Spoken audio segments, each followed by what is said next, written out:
Hey guys, welcome back to the BuzWeaver channel for this Memorial Day, May the 26th, 2025. From Fox News, Seattle mayor blames Christian rally for inspiring violent anarchists who infiltrated counter-protest. Okay, he blames a Christian rally for inspiring violent anarchists who infiltrated counter-protest. Think of the wording of that.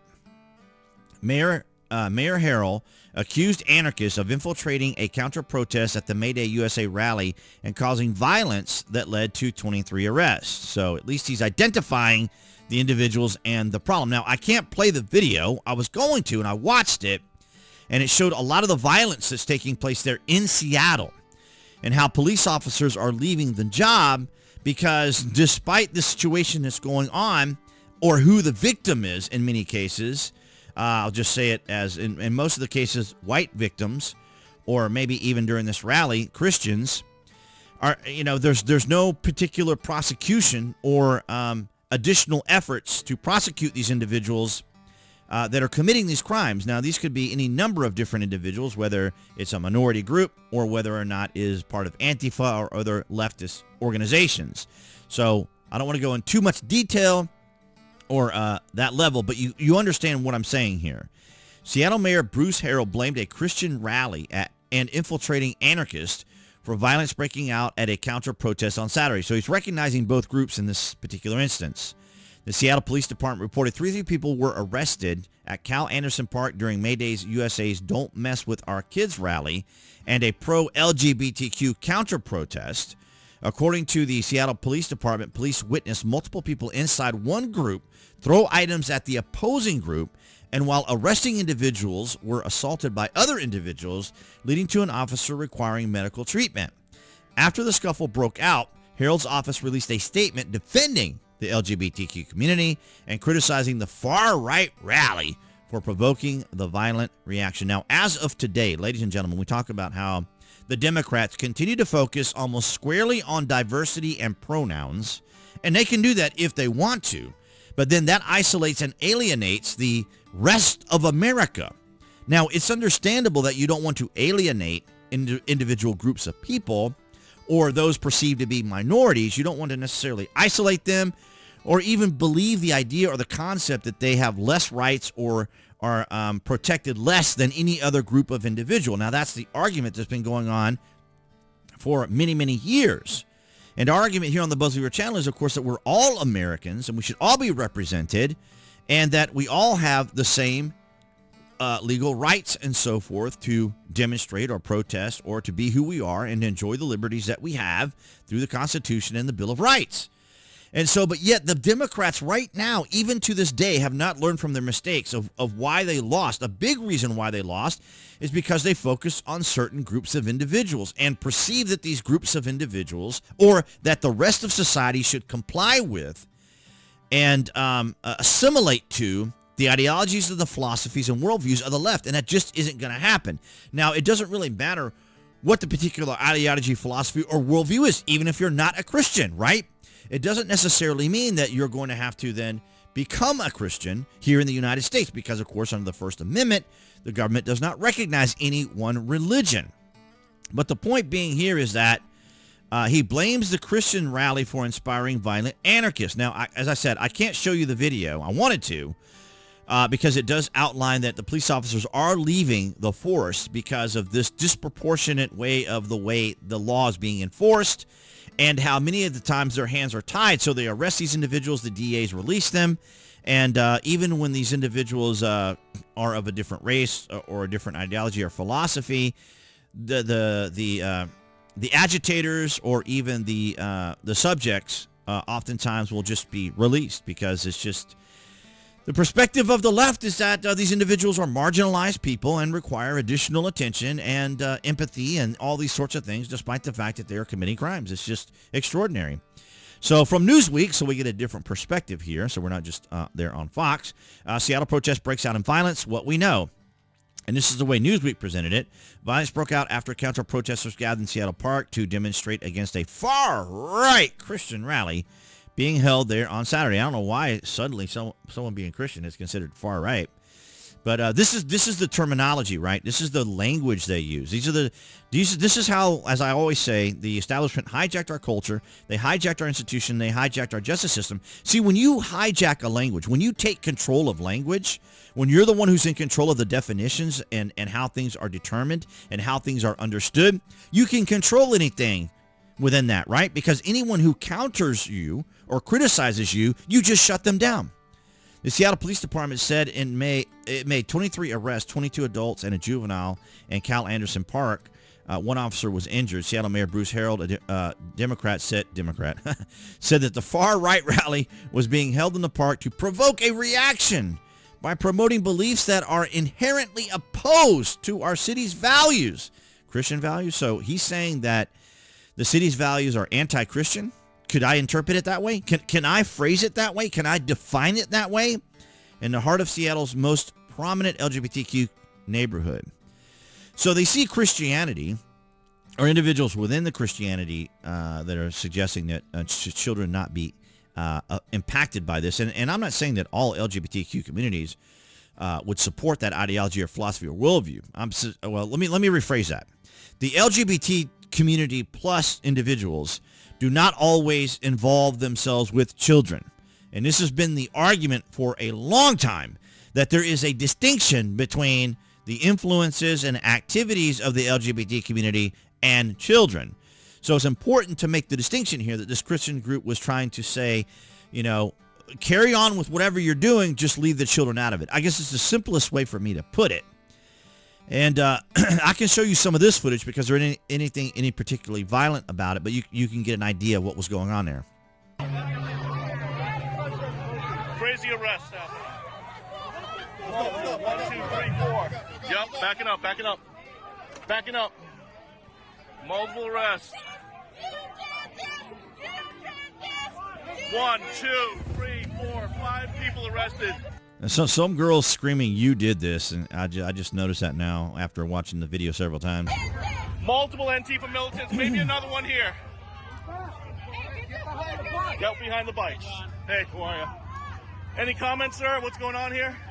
Enforcing the law, that's all we're doing. We'll talk to you soon. Okay, thank you, sir. We're enforcing the law. Let me turn it up so you guys can hear it. Right now, the men and women of SPD doing their job. Think about the risks they're taking right now, just trying to keep the peace here at Cal Anderson Park.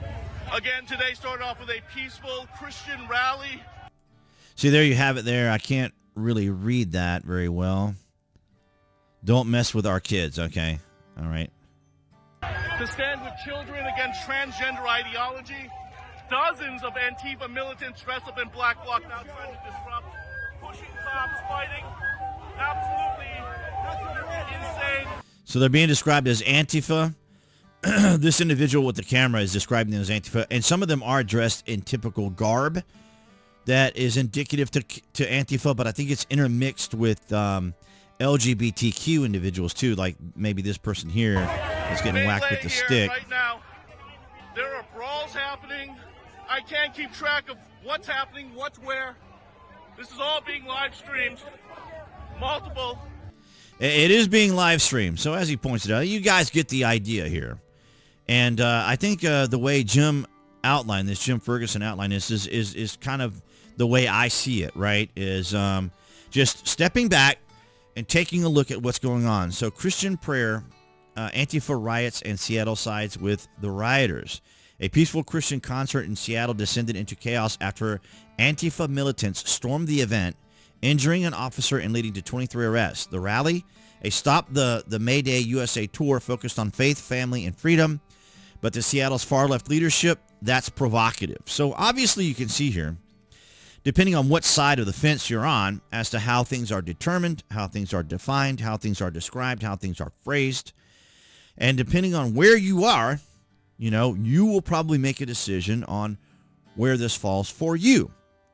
Now, people that are probably non-believers or that aren't Christian are probably just looking at this like, okay, well, they got into a scuffle, or there's a disagreement, or there's a disparity in the ideology, philosophy, and worldview here, and maybe you're not particularly interested in it. But it is interesting how, even here, as he says, Mayor Bruce Harrell condemns the Christian gathering as a far-right rally. Why is the term far-right rally used? Why far-right? The reason we say far-left is because we're making a distinction within the Democrat Party that these people within the Democrat Party that were part of the Democrat Party has moved so far to wait in one direction that even the Democrats are struggling to keep these individuals under control. Now, this far-right rally, of course, is just the opposing argument to it, and that is that anyone who really technically opposes, really probably anyone who's even Democrat, even center, is considered right. And then, of course, far right is added on there to add that extra sense of danger or importance to it, right?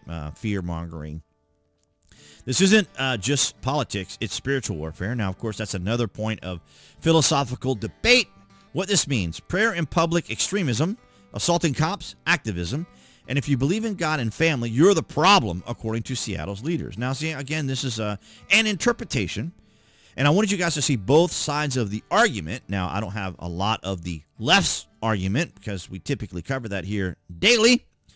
But the philosophy, ideology, and worldview of the left, the Democrats need to take a very hard look at what they're doing, because now we see AOC and Bernie, who are basically socialists, are now trying to top the ranks there within the Democrats and trying to get a foothold within there as they wrangle between them and Gavin Newsom as to who will be the face of the Democratic Party. So they're still struggling and fighting over that identity that they're dealing with now. But for the most part, the left, far left, however you want to call them, radical left, Antifa, which is really, part of the left, part of it, they kind of tolerate each other, really. Some of them don't really get along, but they tolerate each other. And I had, of course, resorted back to ChatGPT to get some additional information here. And so we see civilian fatalities between 2020 and 2023. At least 25 individuals died in connection with protest and related political unrest. Notable cases included David McAtee, who was fatally shot by law enforcement in Louisville, Kentucky, and Summer Taylor, who died after being struck by a vehicle during a protest in Seattle. That was the one where they were standing out in the roadway, and someone who was just going about their daily life, going about their business, struck Summer, and she died. But 25 individuals died in connection with the protest, and I set up the parameter between 20 and 2025. But we see here exact figures are unavailable. Numerous protests sustained serious injuries during the demonstrations, reported highlighting 100 head injuries caused by kinetic impact, as you just saw in that one video where the police officer was pushing that one individual back. So there's this. Now this is, I'm just saying, I told it's a specific look for George Floyd riot type activity, right? I didn't even go into Antifa. I didn't go into Black Bloc or any of the other protests that are continuing even to this day. And so I didn't go into any of those. I just told it to see, that particular parameter. Of course, they were recognizing George Floyd over the weekend as well. I think it's the 5-year anniversary. Yeah, 5-year anniversary of George Floyd. So law enforcement injuries. More than 900 law enforcement officers were injured during the 2020 protests. This includes 277 officers injured while defending the federal courthouse in Portland, Oregon. Remember that? The big debate that Trump sent in the individuals there because it was a federal property as opposed to state, because remember we have balances of power here in the United States and state versus federal. But in the federal area, he could send federal troops or federal individuals there as opposed to the state, because that was another part of the argument at that time. And 60 Secret Service officers were injured during the protest near the White House. Remember, that was the May 29th protest that we also have talked about here on the BuzWeaver channel. But nonetheless, ladies and gentlemen, I welcome your thoughts and comments down in the public section down below. Did you see any of this over the weekend? I did publish it, or I did post it on my X account. So you guys know, of course, below this video, you can find the various social media links that I belong to, including my affiliate marketing links. But that's all down there in the public section. But this is just fascinating to me. Now, of course, I did want to talk a little bit about what happened in the UK. But, of course, that was a great deal of violence involved there. But I do welcome your thoughts and comments down in the public section. I hope everyone had a wonderful Memorial Day weekend, recognizing those who served and are currently serving our military. I want to thank all of you guys for your service. And, of course, I want to thank all you guys across New Tech, BitChute, Rumble, and Odyssey for your guys' continued support, including everyone here on YouTube. Thank you so very much in 2025 as we go through a lot of the changes and things that are happening here. I appreciate everything you guys have been doing. Make sure you've hit that like button. And, of course, if you haven't already, according to appearing there on the screen, that would be the channel icon. You guys can click on that to subscribe, as well as just like notifications. That way you know when there's content here on the channel. And I'll see all you guys in the next video.